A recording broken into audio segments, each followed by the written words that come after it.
रूस यूक्रेन की जंग में दुनिया ने देखा कि किस तरह से ड्रोन तबाही मचा रहे हैं। रूस ही नहीं बल्कि यूक्रेन भी ड्रोन का खूब इस्तेमाल कर रहा है। ऑपरेशन स्पाइडर वेव के समय भी यूक्रेन ने करीब 100 ड्रोन्स का इस्तेमाल किया था और रूस का सबसे बड़ा नुकसान भी कर दिया था। जाहिर है यूक्रेन के साथ 3 साल की जंग में रूस को भी पता चल गया है कि आने वाले दिनों में ड्रोन ही वो शक्ति होगी जो जंग में निर्णायक होगी। लिहाजा रूस को ईरान से जो शाहिद फैमिली के ड्रोन मिले हैं, रूस उसका अपने यहाँ प्रोडक्शन भी कर रहा है। रूस के एक अधिकारी के मुताबिक रूस शाहिद ड्रोन का प्रोडक्शन बढ़ाने पर जोर दे रहा है। फिलहाल रूस हर महीने 2000 शाहिद ड्रोन बना रहा है, लेकिन आने वाले दिनों में इसे 5000 प्रोडक्शन हर महीने करने का टारगेट रखा गया है। बता दें कि मौजूदा समय में अमेरिका के पास सबसे ज्यादा 13,000 मिलिट्री ड्रोन्स हैं। दूसरे नंबर पर चीन है जिसके पास 6,000 के करीब मिलिट्री ड्रोन्स होने का दावा किया जाता है। तुर्की तीसरे नंबर पर है। जाहिर है रूस दुनिया की महाशक्ति होने का दावा तो करता है, लेकिन इस मामले में ये थोड़ा पीछे है। बहुत हद तक ये सभी भी हैं। रूस के पास विध्वंसक मिसाइल है, लड़ाकू विमान है, लेकिन ड्रोन के मामले में रूस थोड़ा पीछे है। ड्रोन के मामले में रूस दुनिया का छठा देश है, लिहाजा कहा जा रहा है कि रूस ड्रोन की महाशक्ति बनने में जुटा है। रिपोर्ट के मुताबिक 2030 तक रूस ने ड्रोन मैन्युफैक्चरिंग पर अलग से बजट दिया है। 48 रिसर्च एंड प्रोडक्शन सेंटर्स रूस में खुलेगा। इसके साथ ही रूस के 75% स्कूल्स में ड्रोन से जुड़ी जानकारियां और इससे जुड़ी शिक्षा भी दी जाएगी। पश्चिमी देशों की टेक्नोलॉजी पर जो निर्भरता है उसको रूस खत्म करेगा और 80% टेक्नोलॉजी उपकरण जो पश्चिमी देशों द्वारा प्रतिबंधित हैं, रूस उसको चीन से लेगा।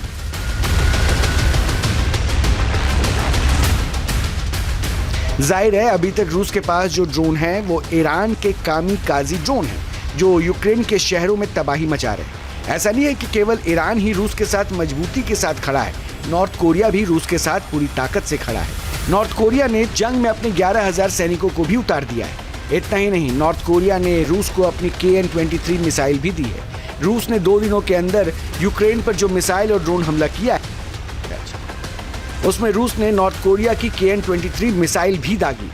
दावा किया जा रहा है कि नॉर्थ कोरिया की इस मिसाइल ने यूक्रेन में काफी तबाही मचाई। ऐसा नहीं है कि रूस ने KN-23 मिसाइल का इस्तेमाल पहली बार किया है। पुतिन की सेना ने KN-23 मिसाइल का इस्तेमाल 2024 में भी खूब किया था। नॉर्थ कोरिया की KN-23 मिसाइल रूस को खूब भा रही है। रूस ने यूक्रेन पर इसी साल 60 से ज्यादा KN-23 मिसाइल्स दागी। रूस जिस भी इलाके में मिसाइल से हमला करता है वहां काफी तबाही मचती है। रूस का मिसाइल प्रहार, यूक्रेन में हाहाकार।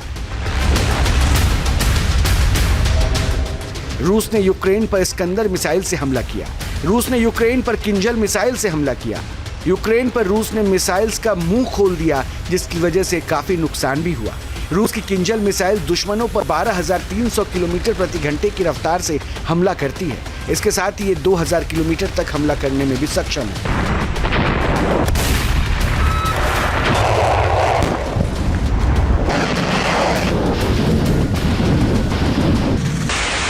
ये मिसाइल अपने साथ 500 किलोग्राम तक विस्फोटक ले जा सकती है। रूस ने इस मिसाइल को भी यूक्रेन पर दागा था। बताया जा रहा है कि रूस ने इस मिसाइल को MiG-31 के लड़ाकू विमान से हमला किया था। यूक्रेन की ओर से दावा किया जा रहा है कि उसने रूस की MiG-31 के लड़ाकू विमान को मार गिराया है। रूस ने 9 जून की रात को किंजल मिसाइल से यूक्रेन पर हमला किया था, लेकिन हमले के समय यूक्रेन ने MiG-31 के को तबाह कर दिया। ये यूक्रेन की बड़ी कामयाबी मानी जा रही है। यूक्रेन के खिलाफ रूस ने जिस तरह से अग्रेसिव अप्रोच अपनाया हुआ है, जिस तरह से यूक्रेन पर मिसाइल्स का प्रहार हो रहा है, उसको देखते हुए यूक्रेन के पैट्रियट डिफेंस सिस्टम को यूक्रेन में तैनात किया गया है। बताया भी जा रहा है कि पैट्रियट डिफेंस सिस्टम ने किंजल मिसाइल को इंटरसेप्ट किया। जाहिर है पैट्रियट ने यूक्रेन में तबाही को कम किया, लेकिन पुतिन के तेवर अभी भी सख्त है। रूस के पास ऑरिशनिक मिसाइल भी है। उसकी रेंज में यूक्रेन समेत 16 यूरोपीय देशों के 44 NATO बेस है। इतना ही नहीं, रूस के पास परमाणु ऊर्जा से चलने वाली स्काईफॉल मिसाइल्स भी हैं, जो लगभग अनिश्चित समय तक अंतरिक्ष में रह सकती हैं। वहीं से इसको ऑपरेट किया जा सकता है। जब भी रूस का डिफेंस कमांड इसे हमले का आदेश देगा, ये मिसाइल तुरंत ही निर्धारित लक्ष्य पर परमाणु हमला कर सकती है। रूस को अपनी इस मिसाइल पर काफी नाज है। रूस के पास S-500 जैसा मिसाइल डिफेंस सिस्टम मौजूद है और इसके बारे में दावा किया जाता है कि वो हाइपरसोनिक मिसाइल्स को रास्ते में ही मार सकता है। रूस के पास मिसाइल्स का जखीरा है जिसकी पहुंच नाटो के 44 बेस तक है और रूस के जखीरे में ऐसी ऐसी मिसाइल्स हैं जिनसे बचना मुश्किल है। अब हम आपको बताते हैं कि पुतिन के जो 4 हथियार कौन से हैं जो तबाही के लिए तैयार हैं। अब ये 4 हम आपको हथियार दिखा रहे हैं, number 1, number 2, number 3, number 4। Number 1 पर है RS-28 सरमट, नंबर 2 पर है एवनगार्ड मिसाइल, नंबर 3 पर है टोपोल M मिसाइल और नंबर 4 पर है यार्स मिसाइल। ये वो मिसाइल्स हैं जो पुतिन के सबसे घातक हथियारों में से एक माने जाते हैं। वैसे R-28 सरमट मिसाइल जो है ये एवनगार्ड मिसाइल है और टोपोल M मिसाइल या यार्स मिसाइल, ये सारे मिसाइल्स तबाही मचाने के लिए सक्षम हैं और ये परमाणु मिसाइल है। ये परमाणु मिसाइल है रूस के RS-28 सरमट जो है जिसकी स्पीड 25,000 किलोमीटर प्रति घंटा है। यानी ये सरमट जो आप मिसाइल देख रहे हैं नंबर 1 पे जिसके बारे में हमने बताया, इसकी स्पीड 25,000 किलोमीटर प्रति घंटा है और इसकी ऑपरेशनल रेंज 18,000 किलोमीटर है और एक बार में 10 परमाणु वॉरहेड को कैरी कर वॉरहेड जो है 10 परमाणु कैरी कर सकता है।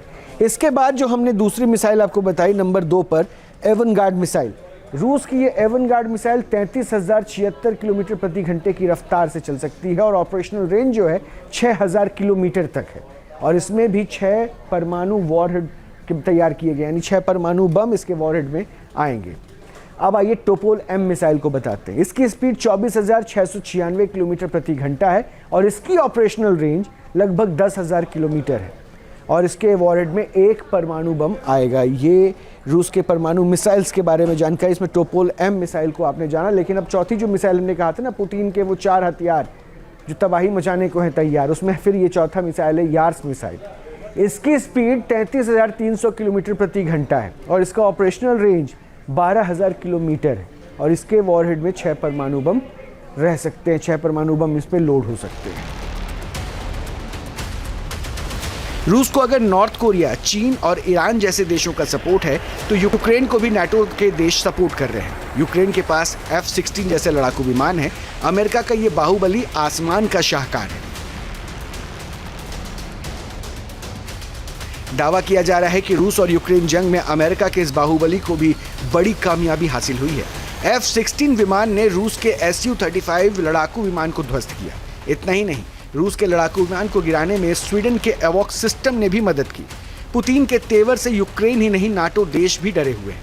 नाटो महासचिव मार्क रूटे ने क्लियर कहा है कि रूस जिस तरह से हथियारों का प्रोडक्शन कर रहा है उसको देखते हुए नाटो के देशों को अपनी मिसाइल और एयर डिफेंस सिस्टम को 400% बढ़ाना होगा। जाहिर है नाटो के वो देश ज्यादा खौफजदा हैं जिनकी सीमा रूस से लगती है।